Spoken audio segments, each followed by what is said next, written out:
ಹೇಳಿದ ಹಾಗೆ ರಾಜ್ಯದ ಕರಾವಳಿ ಮಲೆನಾಡಿನಲ್ಲಿ ಭಾರೀ ಮಳೆಯಾಗ್ತಾ ಇದೆ. ಹಾಸನ ಜಿಲ್ಲೆ ಸಕಲೇಶಪುರದ ಬಳಿ ರಸ್ತೆಗೆ ಮಣ್ಣು ಬಿದ್ದಿದೆ. ರಸ್ತೆಗೆ ಮಣ್ಣು ಕುಸಿತ ಆಗಿರುವಂತಹ ಹಿನ್ನೆಲೆಯಲ್ಲಿ ಇದೀಗ ಒಂದಷ್ಟು ಆತಂಕ ಕೂಡ ಎದುರಾಗಿದೆ. ಇದು ರಾಷ್ಟ್ರೀಯ ಹೆದ್ದಾರಿ 75ರ ಆನೆಮಹಲ್ ಬಳಿ ನಡೆದಿರುವಂತಹ ಘಟನೆ. ಅಲ್ಲಿ ಮಣ್ಣು ಕುಸಿತ ಆಗಿದೆ. ಶಾಸಕ ಸಿಮೆಂಟ್ ಮಂಜು ನಿನ್ನೆ ಪರಿಶೀಲನೆಗೆ ಅಂತ ಹೋಗಿದ್ರು. ಆ ಒಂದು ಪರಿಶೀಲನೆಯ ಸಂದರ್ಭದಲ್ಲೇ ಮಣ್ಣು ಕುಸಿದಿದೆ.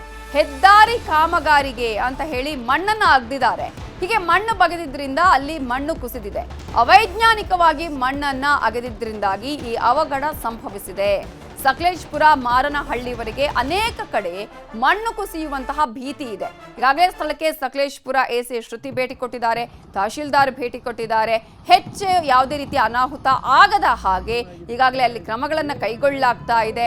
ಅಧಿಕಾರಿಗಳು ಕೂಡ ಅಲ್ಲಿ ಭೇಟಿ ಕೊಟ್ಟು ಅಲ್ಲಿ ನಿರಂತರವಾಗಿ ಮಾನಿಟರ್ ಮಾಡ್ತಾ ಇದ್ದಾರೆ. ನಿಮಗೆ ದೃಶ್ಯಗಳಲ್ಲೂ ಕೂಡ ತೋರಿಸ್ತಾ ಇದೀವಿ. ಒಂದು ಕಡೆ ಅಲ್ಲಿ ಸಕಲೇಶಪುರ ಬಳಿ ಗುಡ್ಡ ಕುಸಿತ ಆಗಿರೋದು, ಮತ್ತೊಂದು ಕಡೆ ಸ್ಥಳಕ್ಕೆ ಶಾಸಕರಾಗಿರುವಂತಹ ಸಿಮೆಂಟ್ ಮಂಜು ಭೇಟಿ ಕೊಟ್ಟ ಸಂದರ್ಭದಲ್ಲಿ ಅಲ್ಲಿ ಮಣ್ಣು ಕುಸಿತ ಆಗಿರುವಂತಹ ದೃಶ್ಯಗಳನ್ನು ಕೂಡ ನೀವು ಗಮನಿಸ್ತಾ ಇದ್ದೀರಾ.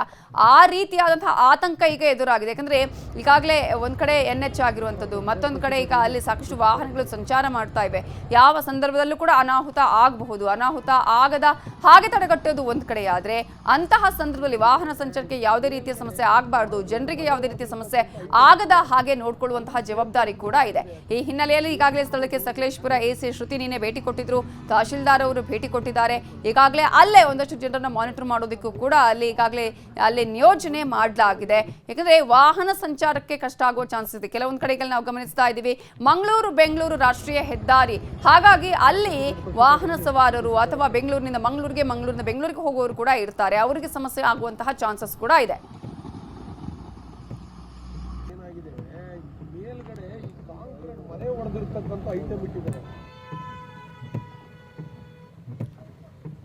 ಇದೇ ವಿಚಾರಕ್ಕೆ ಸಂಬಂಧಪಟ್ಟ ಹಾಗೆ ಇನ್ನಷ್ಟು ಡೀಟೇಲ್ಸ್ ಅನ್ನ ಕೊಡೋದಕ್ಕೆ ನಮ್ಮ ರಿಪೋರ್ಟರ್ ಕೃಷ್ಣಮೂರ್ತಿ ಈಗ ನೇರ ಸಂಪರ್ಕದಲ್ಲಿ ಜಾಯ್ನ್ ಆಗಿದ್ದಾರೆ. ಕೃಷ್ಣಮೂರ್ತಿ, ಅಲ್ಲಿ ಮಳೆ ಅಬ್ಬರ ಯಾವ ರೀತಿ ಆಗಿದೆ? ನಿನ್ನೆ ಅನೇಕ ಕಡೆಗಳಲ್ಲಿ ಗುಡ್ಡ ಕುಸಿದಿದೆ, ಮಣ್ಣು ರೋಡಿಗೆ ಬಿದ್ದಿದೆ. ಇಂತಹ ಸಂದರ್ಭದಲ್ಲಿ ಇವತ್ತು ಏನೆಲ್ಲ ಕ್ರಮಗಳನ್ನ ಕೈಗೊಳ್ಳಲಾಗಿದೆ? ನವಿತಾ, ಇಲ್ಲಿ ಸುಮಾರು 11 ಗಂಟೆ ಸುಮಾರಿಗೆ ಹಾಸನ MP ಆಗಿರ್ತಕ್ಕಂಥ ಶ್ರೇಯಸ್ ಪಟೇಲ್ ಅವರು ಕೂಡ ಈಗ ಸ್ಥಳ ಪರಿಶೀಲನೆ ನಡೆಸುವಂತ ಕಾರ್ಯಕ್ರಮನ ಕೂಡ ಈಗ ಹಮ್ಮಿಕೊಂಡಿರ್ತಕ್ಕಂಥದ್ದು.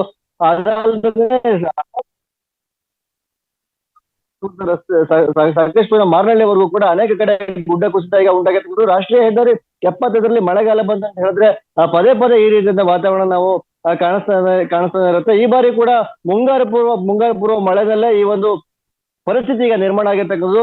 ನಿನ್ನೆ ರಾತ್ರಿ ಕೂಡ ಇದೇ ರೀತಿಯಾದಂತಹ ಪರಿಸ್ಥಿತಿ ನಿರ್ಮಾಣ ಆಗಿತ್ತು. ಸ್ಥಳದಲ್ಲಿ ಅಧಿಕಾರಿಗಳು ಕೂಡ ಮೊಕ್ಕವನ್ನ ಹೂಡಿ ಅಲ್ಲಿನ ಪರಿಸ್ಥಿತಿಯನ್ನು ತಿಳಿಗೊಳಿಸಲಿಕ್ಕೆ ಪ್ರಯತ್ನವನ್ನು ಕೂಡ ಪಟ್ಟಿದ್ದಾರೆ.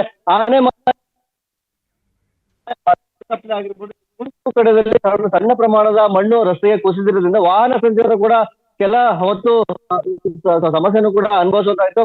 ಕೆಲ ಗಂಟೆಗಳ ಕಾಲ ವಾಹನ ಸಂಚಾರಕ್ಕೆ ತಡೆಯನ್ನು ಕೂಡ ಒಡ್ಡಲಾಗಿತ್ತು. ಏಕಮುಖ ಸಂಚಾರಕ್ಕೆ ಅಧಿಕಾರಿಗಳು ಅವಕಾಶವನ್ನು ಮಾಡಿಕೊಟ್ಟಿದ್ರು. ಏನು ಬೆಂಗಳೂರು ಮಂಗಳೂರಿನ ಪ್ರಮುಖ ಹೆದ್ದಾರಿ ಆಗಿರೋದ್ರಿಂದ ಈ ಒಂದು ರಸ್ತೆಯಲ್ಲಿ ಸಾಕಷ್ಟು ವಾಹನಗಳು ಸಂಚಾರವನ್ನ ಮಾಡ್ತವೆ. ಆ ಹಿನ್ನೆಲೆಯಲ್ಲಿ ಇವತ್ತು ಕೂಡ ಏನು ಮಣ್ಣು ಕುಸಿಯುವ ಸಾಧ್ಯತೆ ಇದ್ದು ಅಲ್ಲಿ ಅಧಿಕಾರಿಗಳು ಕೂಡ ಈ ಒಂದು ಮಣ್ಣನ್ನು ತೆರವುಗೊಳಿಸಲಿಕ್ಕೆ ಸಜ್ಜಾಗಿರ್ತಕ್ಕಂಥದ್ದು. Navita, okay, thank you Krishnamurthy.